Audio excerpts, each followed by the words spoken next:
Olá, vou falar aqui sobre um lançamento da editora Anticítera, né, o romance No Hospício de Rocha Pombo. Publicado em 1905, é considerado um dos melhores, ou o melhor romance simbolista publicado na época, né, junto com Mocidade Morta, do Gonzaga Duque. Esse é considerado o melhor por vários motivos, né? Um deles é o que mais traz as características e ideais do simbolismo, né? Então, as discussões sobre que os simbolistas faziam na época são meio condensados de alguma forma dentro da história. Rocha Pombo, para quem não conhece, nasceu aqui na cidade de Morretes, no Paraná, e foi um dos intelectuais mais importantes aqui na formação da intelectualidade, né, da educação aqui no Paraná. Ele era um intelectual orgânico, pode-se dizer assim, que muito cedo já começou a transitar nesses meios e criar jornais e participar de revistas. Foi um dos primeiros também a publicar literatura aqui no Paraná. Acho que, se não me engano, em 1881 ele já publicou um primeiro romance. Esses primeiros momentos dele foram bastante influência do romantismo, que é como era de praxe, né? Publicou alguns romances, depois publicou poemas, né? Cheguei a publicar um livro de poemas dele, que é o poema em 12 cantos, chamado Aguairá. É um épico indianista, né, bastante influência do indianismo, sei lá, do Gonçalves Dias, por exemplo, que trata aqui sobre a formação do Paraná, território paranaense. Aqui nós temos as guerras entre portugueses, espanhóis e indígenas, né, e uh, os personagens principais que são os indígenas e como eles conquistaram a liberdade no meio da guerra, como foi muito difícil para eles, porque eles viviam sob escravidão espanhola, escravidão portuguesa, ou escapavam de um, caía no outro, e alguns indígenas também ajudavam esses bandeirantes a escravizar outros povos por uma questão mesmo de tribo, né? Então é um romance bastante interessante, um poema bastante interessante e épico, né? Que traz toda essa ideal do guerreiro indígena, que é muito próximo do que fez Gonçalves Dias, né? Foi escrito em 1886, publicado, se não me engano, em 1890, 1893, eu não lembro bem a data, mas é esse aqui. Foi publicado aqui, faço essa edição faz algum tempo, mais por uma questão histórica, porque o Rocha Pombo mesmo sabia que ele não era um grande poeta, né? Mas é um livro que tem uma importância histórica que ultrapassa até a questão da poesia, né? A importância dessa formação no território paranaense. Rocha Pombo foi sempre um intelectual, como falei, que buscava construir o conhecimento aqui no Paraná, no momento ainda que estado em formação, um estado que tinha recém-emancipado, 1853, de São Paulo, então tudo era urgente, tudo era para ontem, e ele cruzou por várias cidades, né, aqui no Paraná. Ele foi um dos idealistas, um dos que pensaram até na construção de uma universidade aqui em Curitiba, que não acabou se realizando, mas é considerado um que pensaram essa possibilidade de ter uma universidade por aqui. E ao mesmo tempo ele dava aula em vários colégios e trabalhava em vários setores, até se fixar residência no Rio de Janeiro, como era de praxe. Os intelectuais seguiam para lá, onde era uma cidade mesmo já, né? E lá ele viveu boa parte de sua vida, né? E lá ele publicou muitos livros.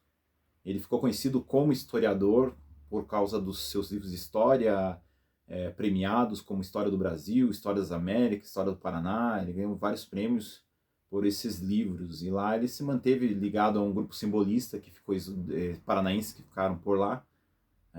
Fazia parte do grupo do Tasso da Silveira depois, né? O Tasso da Silveira bem mais jovem, mas o Nestor Victor, Andrade Muricy e outros lá que se reuniam para discutir a questão do simbolismo, né? Então Rocha Pombo não era um simbolista, mas nesse romance especificamente ele traz todo o seu conhecimento do simbolismo. Ele até havia sido criticado, né, por causa desse livro, que publicar um livro com essa veia romântica, né, do romantismo, né, do indianismo, mas aqui ele acaba mostrando para o que veio, né, teria escrito entre 1896 e 1900, mas publicou só em 1905. Depois teve uma edição nos anos 70, coordenada pelo Afrônio Coutinho, e a edição que a gente tem mais acesso hoje é uma de 1996, que é aqui da coleção Farol de Saber, uma iniciativa da Prefeitura de Curitiba aqui. É uma edição que eu li, na verdade. Na época eu li, achei bastante denso, complexo, mesmo tendo já algumas leituras de filosofia, conhecia bastante sobre misticismo, religião, esoterismo. Mesmo assim, na época achei ele bastante difícil, né, de entender as discussões que passavam nesse livro. Basicamente, a história de um narrador. Aqui nós temos um narrador, não sabemos quem é o narrador, mas é escrito nessa primeira pessoa, do narrador. E ele nos conta dessa amizade espiritual com esse jovem chamado Fileto. Primeiro esse narrador ele vai no hospício, né, por algum motivo não se sabe porquê, e ele começa a conversar com a responsável pelos internos, chamada Sora Teresa, e ela conta desse jovem misterioso, extremamente inteligente, que lia muitos livros, escrevia muito e ficava muito tempo filosofando. E o narrador se interessa, tanto que ele resolve se afastar da sociedade e se internar junto com esse jovem para conhecê-lo, né? E saber do que ele pensava, uma ideia de querer se aproximar, uma amizade espiritual mesmo. Esse jovem Fileto, que estava internado ali antes, ele era um jovem que a família internou ele por questões de que ele não se adaptava à sociedade, ele era considerado louco, mas não, aqui nós temos as questões, o que é loucura, né? A discussão principal também, uma das discussões, né, do livro é sobre a loucura. E esse jovem é internado porque ele não se comporta do jeito que deveria se comportar uma família burguesa, um jovem burguês, uma família burguesa tradicional da época, né? Então ele se veste diferente, ele lê livros, ele fica pensando, ele fala de coisas meio absurdas, né, sobre espiritualidade, religião, filosofia, e a família resolve interná-lo, né, porque ele não participa dessa sociedade. Já dentro do hospício, né, esse narrador ele vai se aproximando aos poucos, né, do jovem Fileto. Os dois são jovens, na verdade, mas ele vai se aproximando aos poucos porque ele é bastante arredio, né, esse Fileto, não gosta de conversar muito, até que ele começa essa amizade que vai durar, né, até o final do romance. Uma amizade bastante espiritual, filosófica, platônica, pode-se dizer assim. E é essa amizade, dentro dessa amizade, que vão discutir os temas mais complexos, né, da humanidade. São discussões filosóficas, né, de todos os tipos, né, que envolvem a espiritualidade, envolvem a metafísica, envolvem a sociedade, envolvem a existência, né, a discussão sobre a existência, né, trazendo vários filósofos, entre o principal que é o Nietzsche, né, que aparece bastante nesse romance. E as discussões sobre essa espiritualidade versus ciência, né? A gente está pensando assim, no final do século XIX havia esse embate muito forte aqui no Brasil, né? Também havia na França, etc., mas aqui especificamente, como o positivismo influenciou muito a formação da nossa república, e o positivismo tinha essa linha, né, da evolução até chegar no estado científico, né? Começando no estado metafísico. E esse estado científico, a deusa principal seria a razão, a ciência, e a extinção dessas crenças, né, a extinção da religião em si. E esses jovens simbolistas se viam nesse embate, né, esses simbolistas do final do século XIX, ao mesmo tempo que eles achavam que era importante a ciência estava destruindo a sua religião. Não estamos falando da religião aqui, a igreja, né, a católica, porque a boa parte dos republicanos, desses intelectuais do final do século XIX, eram anticlericais, né, tinham toda essa postura contra a igreja, mas não deixavam de ser espiritualistas, cristãos, em boa parte, como é parte do personagem desse livro, os personagens, né, Então eles ainda tinham muito apreço, muita fé, muita crença na religião cristã, né, no cristianismo em si, mas não na Igreja Católica, né, como tutora dessa religião. Então eles falavam muito sobre Jesus, sobre Deus, e justamente para tentar preencher um vazio no final do século XIX causado pelo avanço da ciência, pelo darwinismo, né? Tentavam buscar, né, uma ideia de um retorno ao primordial. Eu até discuti isso sobre um estudo que eu fiz sobre o satanismo no final do século XIX.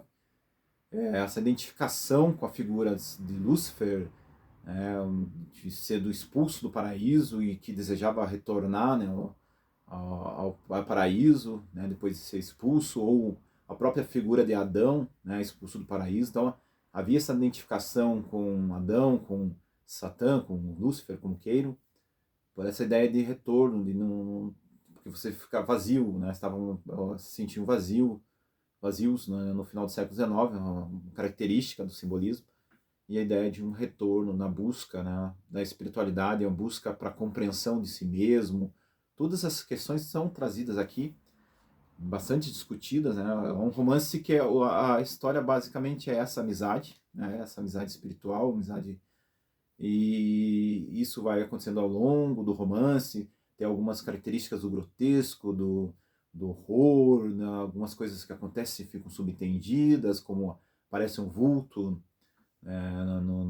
nos corredores, no corredor do hospício, e eles tentam descobrir o que é, para dar essa atmosfera sombria, decadente, né, obscura, penumbrista, né, uma coisa bem, né, pesada, né, dá essa sensação de que você está num lugar claustrofóbico, fechado, como se fosse uma cela escondida, uma cela escura, com poucas luzes. Tem toda essa sensação que ele consegue trazer muito bem. E assim acontecendo toda essa discussão, né, metafísica, filosófica, de todas as ordens, né? Ética, moral, sociedade.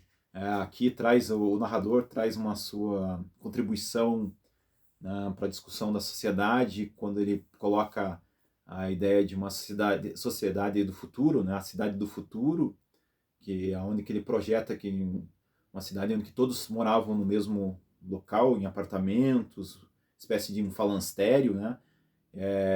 Trabalhavam só para produzir aquilo que consumiam, não tinha uma sociedade contra o capitalismo, e ao mesmo tempo uma sociedade bastante anarquista, porque é uma sociedade sem Estado, uma sociedade bastante espiritualizada, cujo tutor principal é somente Deus, né? E aqui a sociedade que o narrador traz, uma sociedade que trabalha muito pouco, muitas poucas horas por dia, e se dedica mais tempo à filosofia, ao conhecimento, à educação, à leitura.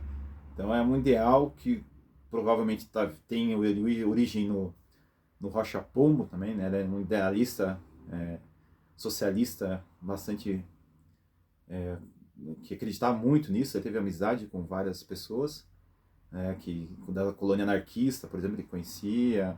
Então ele projeta isso, né, nessa cidade do futuro, que é uma das preocupações sociais dentro do livro. Que já o Fileto, as preocupações dele são mais na ordem metafísica, né, sempre na ordem da existência, né, sempre são coisas meio dessa fuga, né, do simbolismo, né, do embate entre a carne e o espírito, né, muito comum entre os simbolistas, a religião e a ciência, a crença e a descrença, sobre todas essas questões que aparecem no livro, ao longo do livro.